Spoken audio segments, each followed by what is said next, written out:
Today's video is the third edition of something that has become a bit of a tradition on the channel for me. Ever since shooting my first roll of film, I have not been able to stop, and so after my first year of film photography, I made a video about the progress in that year, and after my second year, I made another video, and today, in November 2023, I'm reaching the end of my third year. However, was it any better than the last one? We'll see. I've selected a bunch of photos from every month since November last year, and in this video, I want to share my findings and thoughts with you.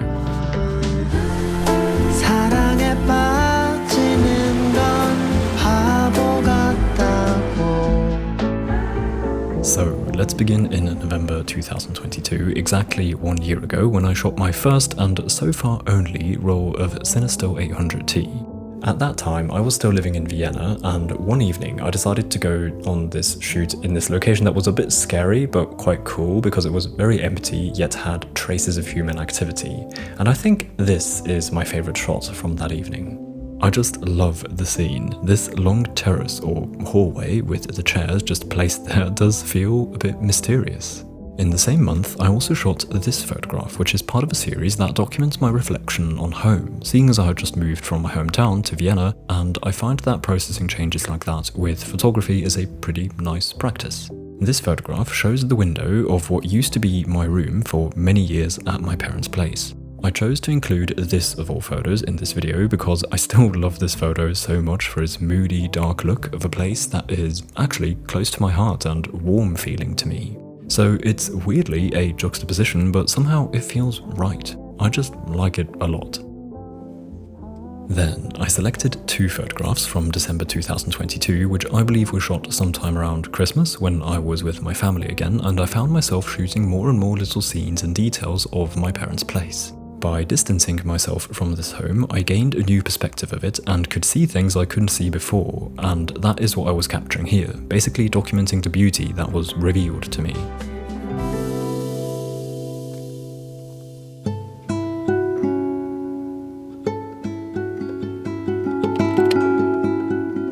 Next, let's move on to the next month and enter the new year. The highlight for me in January was a ski trip with a couple friends, and basically all the photos I like from this month stem from those few days. Some of these shots, I must say, might be one of my favourite photographs to this day, albeit my list of favourite photographs is very long. I just mean photos that I still look at and think, nice one. I mean, look at the lighting and colours here, or the atmosphere in this one. Still very fond of these.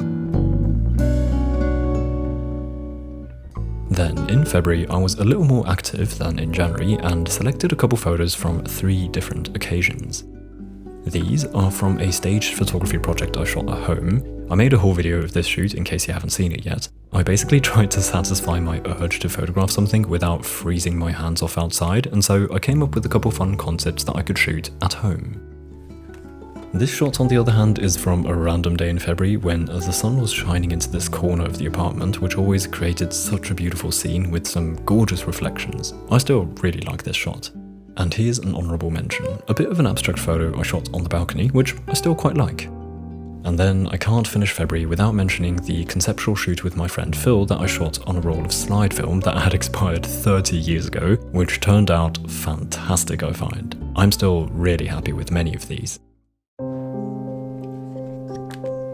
And then comes March, and I don't know if you remember what happened, or should I say began in March, but let's say I shot a lot.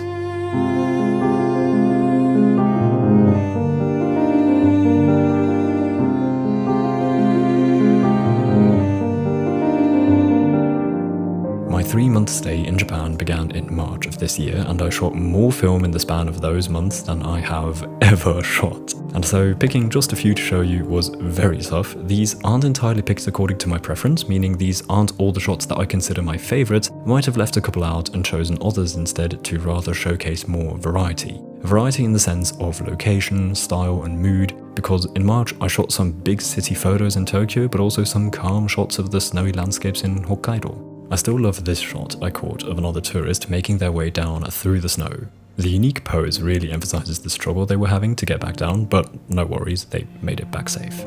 This is a shot that went somewhat viral on my Instagram. I mean, I like it a lot too. I love the texture and atmosphere, but I don't see this as that much better than some of my other shots. This one, for example, is one that doesn't gain as much attention online, but I personally like it a lot. I just love the layers and how the foreground whizzes by in motion blur. Also, I adore this photo for the many details and slightly scattered composition. There's a lot to look at, and it's almost busy but somehow still feels structured and not messy, which makes it work so well. Oh, and the sunset colours, of course.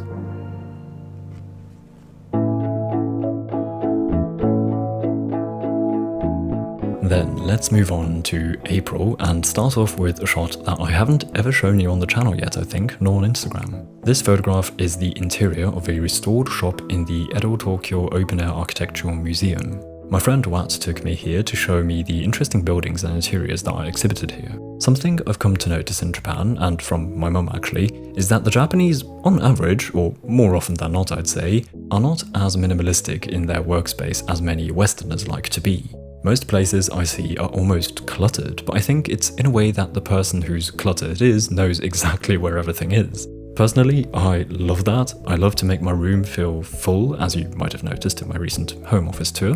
And so I was fascinated by the rich and full feeling I could sense in this shop that used to be a place to go to buy anything one might need on a daily basis at home, such as pots or other kitchen-related items. Here's one more shot from that day that I think is my favourite. It's a wide shot but also a detail shot, while also being a self-portrait and a picture of Wat. I just love how multifaceted this photo turned out to be and how balanced the composition feels.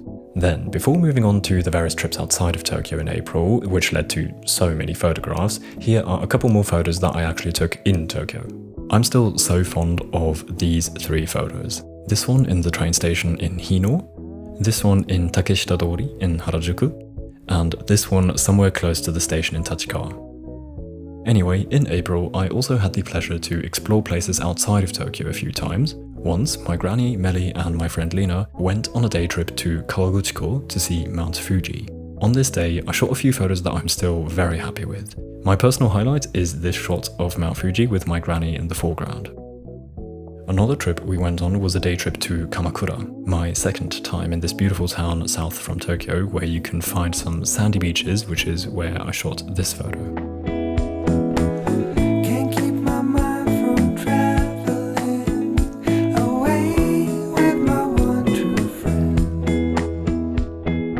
Finally, the one big trip in April that had me shooting like crazy was the trip to the Nagano prefecture, where we visited some more remote places of Japan, exploring small towns, temples, hot springs and stuff like that. I've gathered a bunch of photos from this trip to include in this video. Some of my absolute favourites are this minimalistic photograph I shot one evening in Shimosuwa, this portrait of a shop owner in Matsumoto, and this photo of a woman with her mobile supermarket.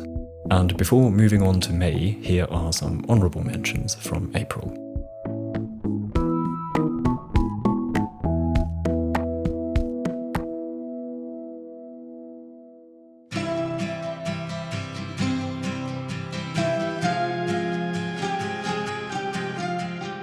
Then, May was the last month in Japan, and similar to April, there was a one-week trip which resulted in a lot of photographs again, but before showing you some of those, let's take a look at the other occasions of which I've gathered some photographs for the video. These are a couple of my favourite shots I took one evening in Kichijoji in Tokyo. I think I've never shown you this shot. I've only posted this on Instagram, but not here on YouTube. Just as I was heading back home and waiting for my train, I happened to stand next to this guy with a cool anime t-shirt and speedy looking sunglasses. I thought this person seemed like such an interesting character, and so right when the train was arriving in the station, I shot this photo. I'm also still very happy with this shot of a group of friends hanging out. My opinion on the framing remains. I think it's a bit weird, but I still love the energy here. Still I lie within a memory, devoted as your lover. Then the trip in May was to Kyoto, Osaka and the Tottori prefecture. Here's one of my favourite shots from Kyoto. Again, it feels pretty high energy, which I guess is kind of unusual for me, and it's certainly outside of my photographic comfort zone, and so I think that is in part why I love this so much. It represents my motivation to push further and become better. One of these pushes out of my comfort zone I was practicing in Japan was portraiture, as you saw with a couple shots in April. In May, I continued to do that and shot this portrait of the cafe owner and his helper in the cafe. Or here's another one of a man who we met in Kyoto on the so-called Philosopher's Path, where many stray cats live, and he's one of the few people in the neighborhood who take care of the cats who live there. Here's one more of a man I met at a temple on the outskirts of Kyoto. He was busy writing something, and I asked if I may portray him in his work. Here is a fun scene I caught in Kurashiki, the one before last stop of that week's trip. I just love the action going on here. And finally, here's a photo I'm so happy with from the last day of this trip, which we spent in Okayama. These koi fish belonged to the big pond of the Korakuen.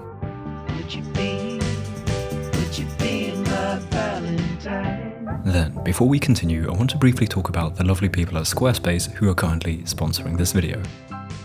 Squarespace is a great all-in-one website platform that we photographers can use to make our website. I've been using Squarespace for about 3 or so years for my portfolio, and that is where I present the different projects I've worked on or am currently working on, ranging from short films to photography projects. So here you can look through my work with a little thumbnail and then click see more if you want to know the details, where I've either placed the finished work or it says something like work in progress. What's great about Squarespace, in my opinion, is the user interface, because someone like me who doesn't have much experience with website building can use Squarespace rather easily without needing to watch hours upon hours of tutorials. It's pretty self-explanatory. You can start off with one of their many templates and then customize those to fit your own needs and taste. Head to squarespace.com for a 14-day free trial, and then when you're ready to launch your website, you can go to squarespace.com/Crawford to save 10% off your first purchase of a website or domain. Thank you so much to Squarespace for supporting me in my work here. I really appreciate it. At last, let's finish this chapter of the year with one last photograph from Japan, another one I've never shown anywhere yet. I believe it was in the last week of our stay, Melly and I met up with an old friend of my mum's with who she went to high school together. He took us to Mitake-san, a mountain just outside of Tokyo, and we caught a grey and cloudy day, which on top of the mountain turned out to look pretty atmospheric. As we passed a little hotel, I spotted the entrance and just had to take this photograph because I was in awe of the atmosphere created in this scene. The weather, in combination with all the greenery surrounding the entrance, makes such a lovely scene in my opinion. And the pink flowers are the cherry on top that add a splash of colour contrast to the image.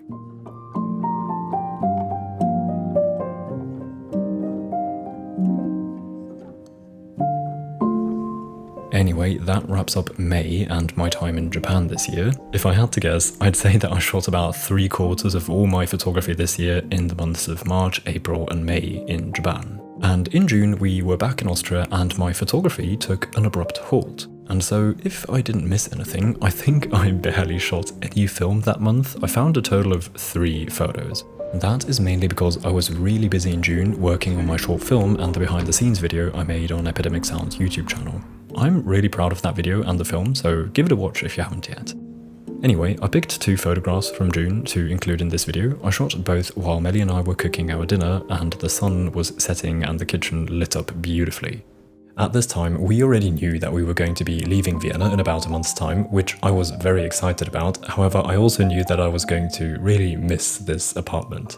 It was such a cute old apartment that was still stuck a couple decades in the past. I love the look of the kitchen, and so I've actually gathered quite a few photos of it, and in June, shortly before leaving the apartment, I decided to shoot 2 more photos of a moment like this one when the sunlight would light up the kitchen in this warm, fuzzy tone. Then, on June 30th and the last day of the month, I travelled to Italy to shoot an elopement on the 1st of July, which I recently showed you in a video, in case you're interested in the full story. Come tend the garden with me. We have so many seeds to sow. And so for the month of July, I've picked 5 photographs, 2 of which are from that elopement. This shot is my favourite, I think. I just love how well this one worked out with the rocks surrounding the couple. And then I decided to pick this one because I wanted to show a photograph from that shoot with a very different feeling. Then, after that trip, Melly and I moved to Innsbruck into a small room that was actually suitable for 1 person, but we moved in there together because we were only going to stay there for 2 months while looking for an apartment to stay in long term. And as you know, I really love to photograph interiors and homes, and so of course I gathered a few photographs of our new home for 2 months. This is a picture of the kitchen. I didn't think I would find a decent moment to photograph the kitchen, but one day the sun was shining into the kitchen in this perfect angle that lit up the plates that were on the drying rack. And so I took that as my chance to photograph a nice moment in this kitchen. Here's another shot from July. Millie and I had a dinner on the balcony and suddenly this huge flock of birds passed us. And there were more and more and more. I kept thinking, this would be such a cool photo, but sadly the birds have passed already, so I guess I missed the photo. But then even more birds came around the corner, and then even more, and so at some point I just thought, okay, this is my sign to just get up and take the photo already. And luckily the birds hadn't passed yet when I came back with the camera to shoot this photograph, which I think turned out pretty cool. And that wraps up July. In August, we found our apartment, this one here, and so I was busy with moving and all that while also working, thus I didn't really shoot much again in August. I found 2 shots from that month to include in this video. This is a photo I shot while we were cycling between our old and new apartment. I can't remember what exactly we were doing here. Maybe this was the morning when we met the agent to sign the papers for the new apartment. And then I found this photo from a cinema date in August. I really liked the red chairs there, and so I shot this harsh flash photo after the film, which I really like for the look. I just love how the chairs stand out and fade into darkness at the back.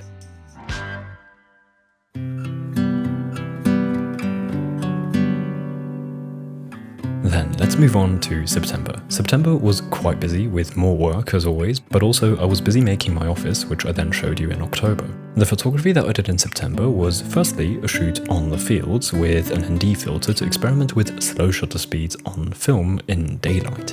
And so this blurry photograph is one of my favorites from that day. I really like the look of slow shutter speeds when used intentionally and with purpose. I think the shutter speed here is a bit too slow, but not that dramatically that I'd dislike the result. And then the second thing I shot in September and October, which I already showed you in a recent video, is my first go with Polaroids. So this year is the first year of my analog journey that I've branched out of the 35mm film medium that I've been exclusively shooting. Looking back at the Polaroids I shot in September and October, there are many that I still like a lot, but for this video specifically I chose these 2 that stand out to me. I think I love how atmospheric and moody they turned out. And so that already brought us to the last month of this year's retrospective video.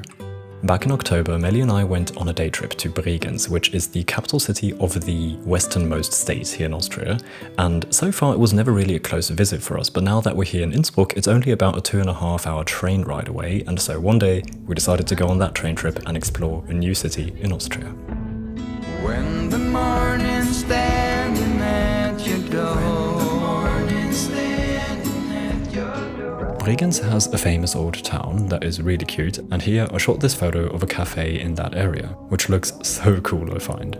I love how the guests come together below the tree, and just the scene overall is quite intriguing I find.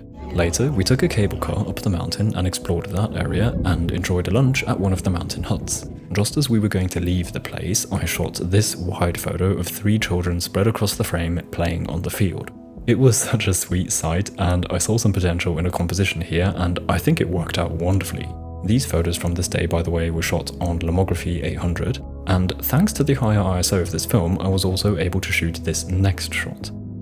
This is the office inside the cable car's station where people can buy a ticket. As you've seen throughout the photos from this year, I'm always keen on shooting interiors, homes and workspaces. Basically places inhabited by humans, and that is precisely why I wanted to shoot this scene here. I just love all the details that one can spot in this frame, it's so full.